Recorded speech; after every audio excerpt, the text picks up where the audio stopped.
Biology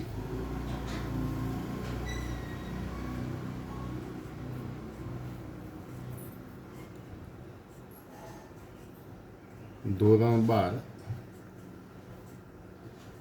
chapter number 15 કે જેની અંદર આપણે ગયા વિડીયોની અંદર જૈવ વિવિધતાના પ્રતિરૂપો જેમાં અક્ષાંશીય ઢોળાંશનો અભ્યાસ કર્યો કે જેમાં આપણે જોયું કે પ્રાણીઓ અને વનસ્પતિની વિવિધતા સમગ્ર વિશ્વમાં અસમાન વિતરણ દર્શાવે છે. પ્રાણીઓ તેમજ વનસ્પતિઓના ઘણા સમૂહો માટે વિવિધતામાં રસપ્રદ બાબતો જોવા મળે છે જે જાણીતી વિવિધતા અક્ષાંશીય ક્રમબદ્ધ ઢોળાંશ ઉપર આધાર રાખે છે. પછી આપણે જોયેલું કે વિષુવવૃત્તથી ધ્રુવ પ્રદેશ તરફ જઈએ તેમ જાતિ વિવિધતા ઘટતી જાય છે.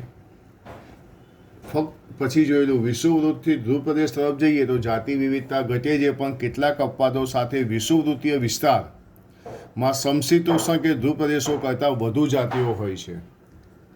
વિષુવવૃત્તની નજીક રહેલા કોલંબિયામાં 1400 જેટલી પક્ષીઓની જાતિઓ, 41° ઉત્તરમાં રહેલા ન્યુયોર્કમાં 105 જેટલી પક્ષીઓની જાતિઓ અને 71° ઉત્તરમાં સ્થિત ગ્રીનલેન્ડમાં ફક્ત 56 પક્ષીઓની જાતિઓ જોવા મળે છે, જે આપણે જોયું હતું. ભારત કે જેનો અધિકતમ જમીન વિસ્તાર ઉષ્ણકટિબંધીય અક્ષાંશમાં છે તે 1200થી વધારે પક્ષીઓની જાતિઓ ધરાવે છે. એ પણ આપણે પક્ષીઓની જાતિઓ વિશે જોયું હતું.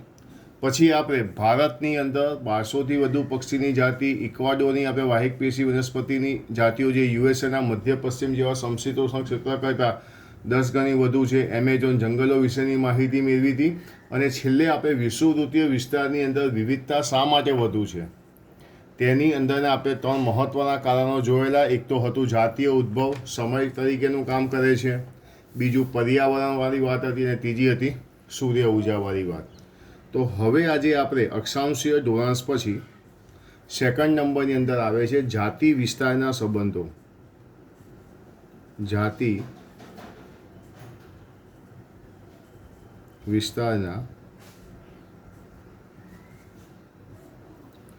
સંબંધો.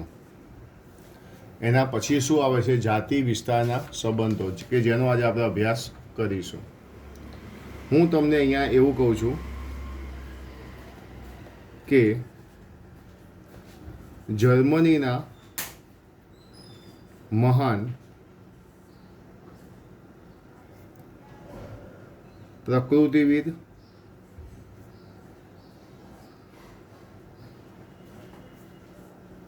અને ભૂગોળશાસ્ત્રી એલેક્ઝાન્ડર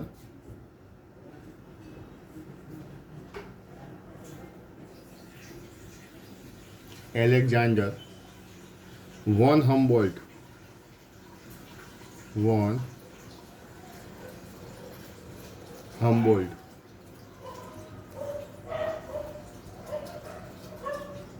દક્ષિણ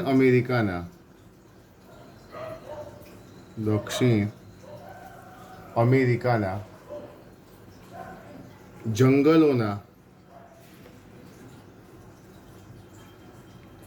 વેરાન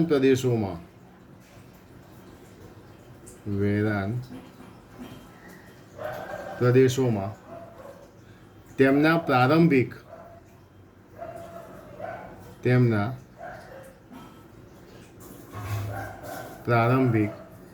અને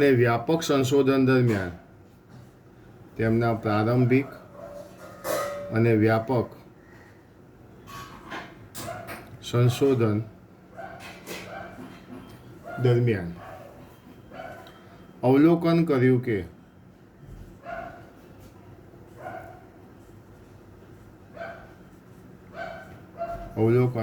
કે વસવાટમાં જાતિની સંખ્યા વધે છે.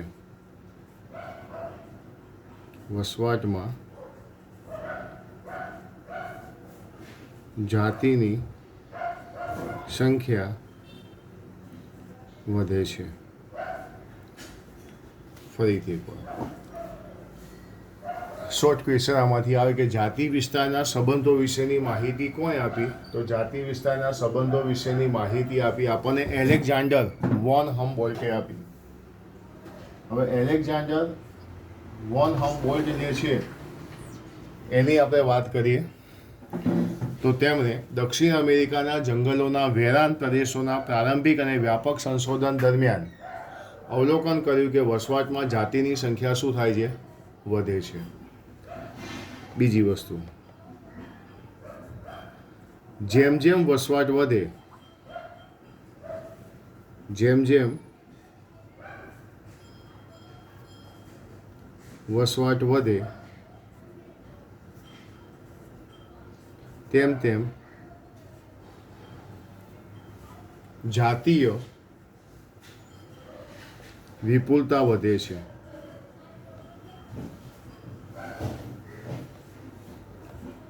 જેમ જેમ વસવાટ વધે છે તેમ તેમ જાતીય વિવિધતા પણ વધે છે, પરંતુ આવું અમુક મર્યાદા સુધી જ જોવા મળે છે. પરંતુ આવું અમુક મર્યાદા સુધી જ જોવા મળે છે.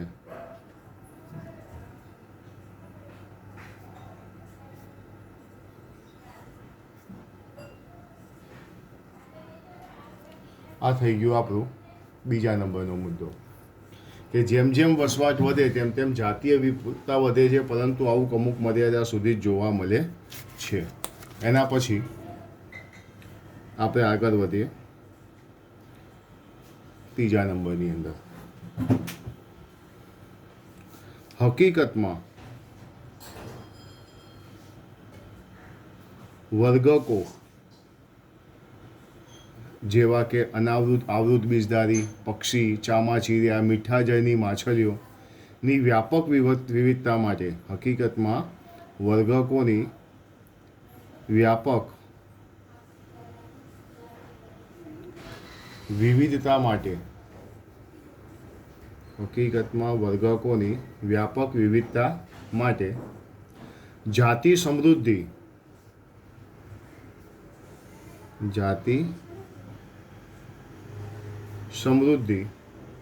અને વિસ્તાર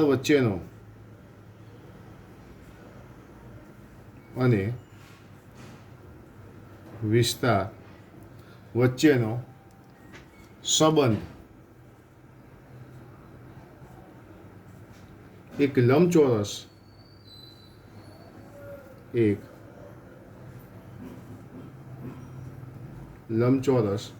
અતિવલય વળાંકમાં જોવા મળે છે. લંબચોરસ અતિવલય વળાંકમાં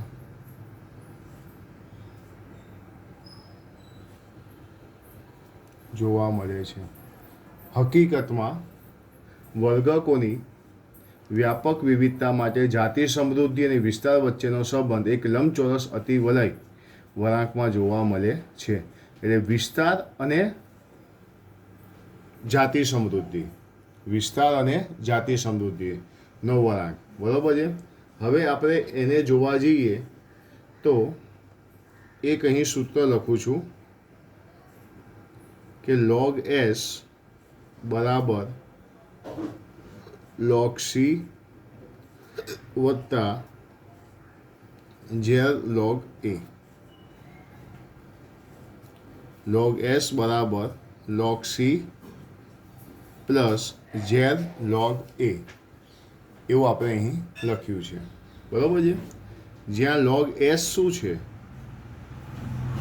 તો log s જેને કહેવાય છે જાતિ સમૃદ્ધિ, જેને કહેવાય છે જાતિ સમૃદ્ધિ. પછી જે એ જે છે એને આપણે શું કહીશું? વિસ્તાર. એને આપણે શું કહીશું? વિસ્તાર. log s એટલે જાતિ સમૃદ્ધિ, એ એટલે એરિયા, એરિયા એટલે કે પ્રદેશ એટલે કે વિસ્તાર. ઝેડ જે છે એ ઢાળ છે, રેખાનો ઢાળ.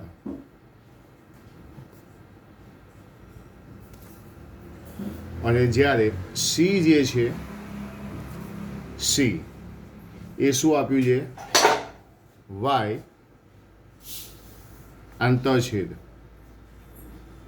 એ આપેલું છે આંતરછેદ. ફરીથી એકવાર સૂત્ર શું લખ્યું? log s બરાબર log c વત્તા z log a. પરિસ્થિતિવિદોએ એવું સૂચવ્યું છે કે ઝેડ રેખાનું મૂલ્ય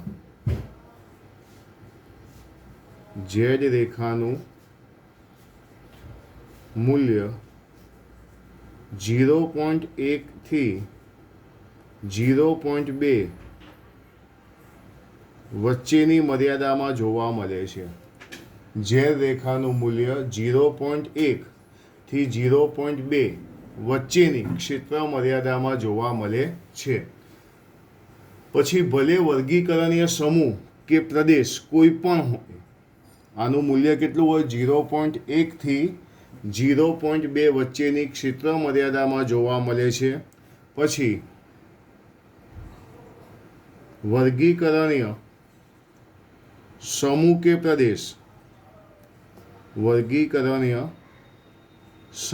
પ્રદેશ કોઈ પણ હોય,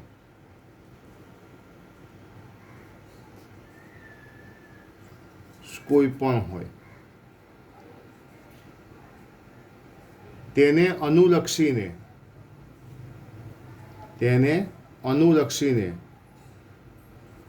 એમાં એવું લખ્યું છે સમાશ્રયણ રેખાનો ઢાળ, એટલે કે ઝેડ રેખાનો ઢાળ, ઝેડ એટલે રેખાનો ઢાળ એક સમાન હોય છે.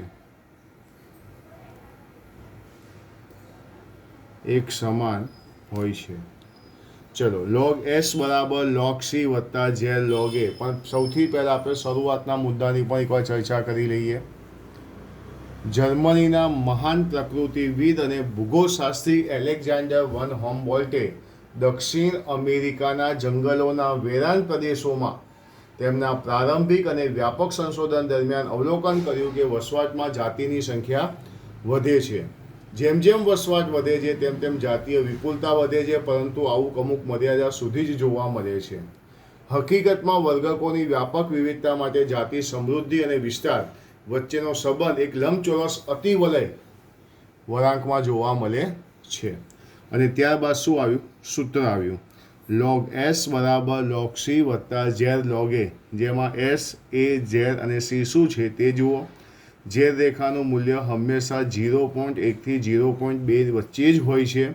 ભલે પછી તે વર્ગીકરણીય સમૂહ કે પ્રદેશ હોય, બ્રિટનની વનસ્પતિ હોય કે કેલિફોર્નિયાના પક્ષીઓ હોય કે ન્યુયોર્કના મૃદુકાયો હોય, પણ ઝેરનું મૂલ્ય હંમેશા એક સમાન એટલે કે 0.1 થી 0.2ની વચ્ચે જ જોવા મળે છે. બરાબર છે?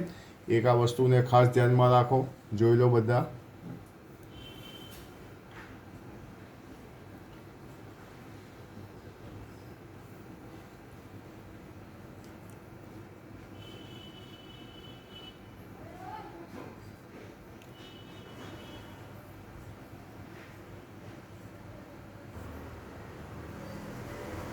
હવે આપણે એને ચાર્ટ સમજીએ કે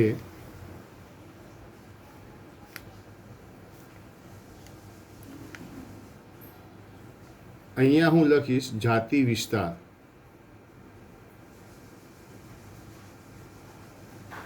ઓકે, અને અહીંયા આપણે લખીશું જાતિ સમૃદ્ધિ. અહીંયા આપણે લખીશું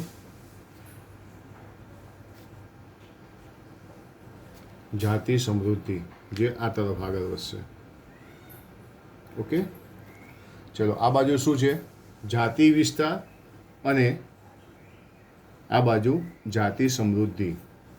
એનો આલેખ આપણે જોવા જઈશું તો આપણને આ રીતે મળશે. અહીંયાથી આપણને સીધો. ઓકે, અહીંયા log s નું સૂત્ર શું આવશે? log s બરાબર log c વત્તા z log a. વિસ્તારનું આપણને ખબર છે. એસ એટલે શું છે? જાતિ સમૃદ્ધિ. તો જાતિ સમૃદ્ધિનું સ્પેશિયલ સૂત્ર શું બનશે? જાતિ સમૃદ્ધિ એસ બરાબર સી એ સ્ક્વેર, ના સી એ ઝેડ, સોરી. એટલે અહીંયા આપણે વિસ્તાર અને જાતિ સમૃદ્ધિ વિશે આપણે જોયું. એનો આલેખ આપણે જોયો, તો જે આપણને લગભગ લંબચોરસ અતિવલયના વળાંકમાં જોવા મળે છે, કે જ્યાં જાતિ વિસ્તાર એસ બરાબર લોગ સી વત્તા ઝેડ લોગ એ છે. એસ એટલે શું કહેવામાં આવે છે? જાતિ સમૃદ્ધિ કહેવામાં આવે છે. એ એટલે વિસ્તાર કહેવામાં આવે છે. રેખાના ઢાળને ઝેડ વડે દર્શાવાય છે, જ્યારે સી જે છે એ આંતરછેદ છે. અને જ્યારે બીજું એસ બરાબર સી એ રેસ ટુ શું આપેલું છે? ઝેડ. ઓકે, તો એક આ આલેખ છે, એક આલેખને પણ બરોબર જોઈ લો. મેં તમને હમણાં એવું કીધું કે ઝેડનું મૂલ્ય હંમેશા ઝેડ રેખાનું મૂલ્ય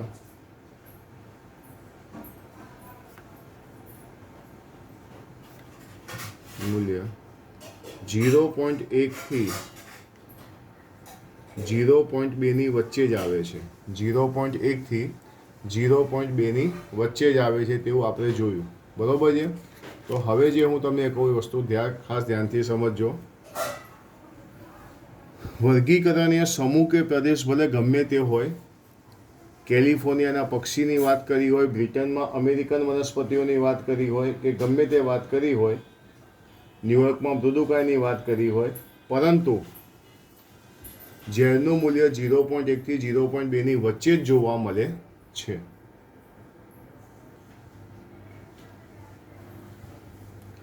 પરંતુ સમસ્ત ખંડો જેવા કોઈ વિશાળ પ્રદેશો વચ્ચેના જાતિ વિસ્તારનું પૃથ્થકરણ કરીએ, સમજો ખાસ, જો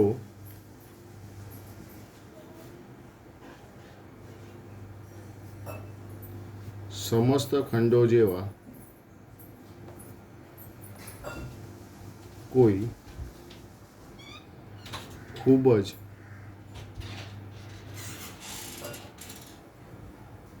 વિશાળ પ્રદેશો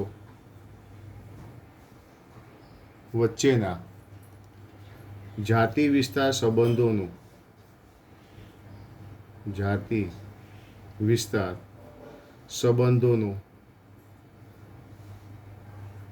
પૃથ્થકરણ કરવામાં આવે, સંબંધોનું પૃથ્થકરણ કરવામાં આવે તો ઝેડ રેખાનો ઢાળ, ઝેડ એટલે કે શું કહેવાય? રેખાનો ઢાળ ખૂબ જ તીવ્ર જોવા મળે છે. ઢાળ ખૂબ જ તીવ્ર જોવા મળે છે. આવા સંજોગોની અંદર આ જે ઝેડ રેખા જે છે એનું મૂલ્ય 0.6 થી 1.2ની વચ્ચે જોવા મળે છે. 0.6 થી 1.2ની વચ્ચે જોવા મળે છે. જો સમસ્ત ખંડો જેવા કોઈ ખૂબ જ વિશાળ પ્રદેશો વચ્ચેના જાતિ વિસ્તાર સંબંધોનું પૃથ્થકરણ કરવામાં આવે તો રેખાનો ઢાળ ખૂબ જ તીવ્ર, એટલે કે ત્રાંસો ઊભો ઢાળ જોવા મળે છે. ત્રાંસો ઊભો ઢાળ જોવા મળે છે, જ્યાં ઝેડ રેખાનું મૂલ્ય 0.6 થી 1.2 જેટલી ક્ષેત્ર મર્યાદામાં હોઈ શકે છે. એક આપણે એક્ઝામ્પલ્સ લઈએ આનું આપણે એક ઉદાહરણ જોઈશું. વિવિધ ખંડોના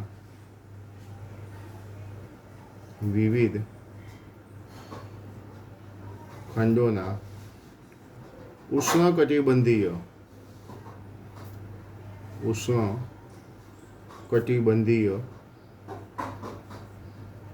જંગલોમાં, વિવિધ ખંડોના ઉષ્ણકટિબંધીય જંગલોમાં ફળાહારી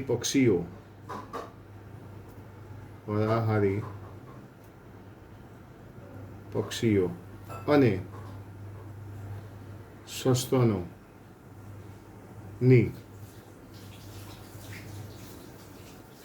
જે જ રેખાનો ઢોળાવ, જે જ રેખાનો ઢોળાવ 1.15 જેટલો જોવા મળે છે,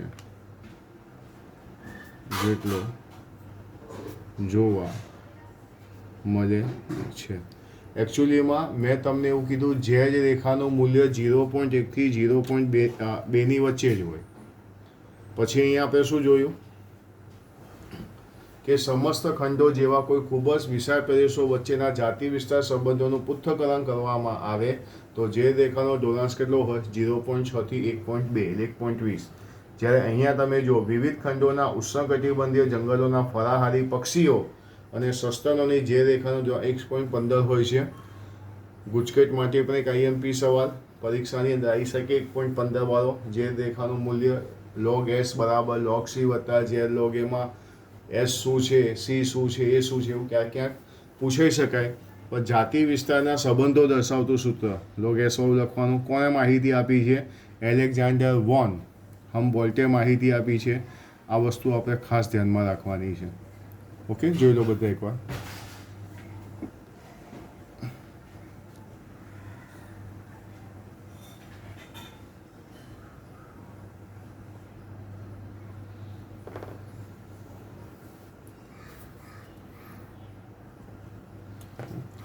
તો આ સાથે અહીંયા આપણે જાતિ વિસ્તારના સંબંધોવાળો ટોપિક અહીંયા શું થાય છે? પૂરો થાય છે. જાતિ વિસ્તારના સંબંધોવાળો ટોપિક અહીંયા શું થાય? પૂરો થાય છે. એના પછી આપણે નવો ટોપિક આવે નિવસન તંત્ર માટે જૈવ વિવિધતાનું મહત્ત્વ.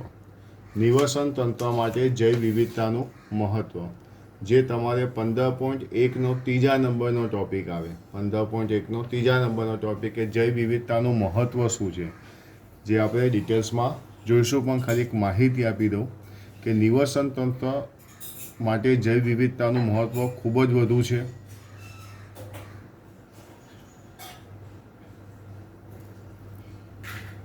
કે જેની અંદર આપણે ઘણા બધા પ્રકૃતિવિદોના નામ આવશે, પરિસ્થિતિવિદોના નામ આવશે, તેની માહિતી આવશે. એ બધો આપણે અભ્યાસ આના પછીના ટોપિકની અંદર કરીશું. પણ જાતિ વિસ્તારના સંબંધો કે જે એલેક્ઝાન્ડર વોન હમ્બોલ્ટે આપ્યા છે તેનો ગ્રાફિકલ જે છે, એનો ગ્રાફ જે છે એકવાર ફરીથી જોઈ લો. થિયરી તમારે લખવાની છે.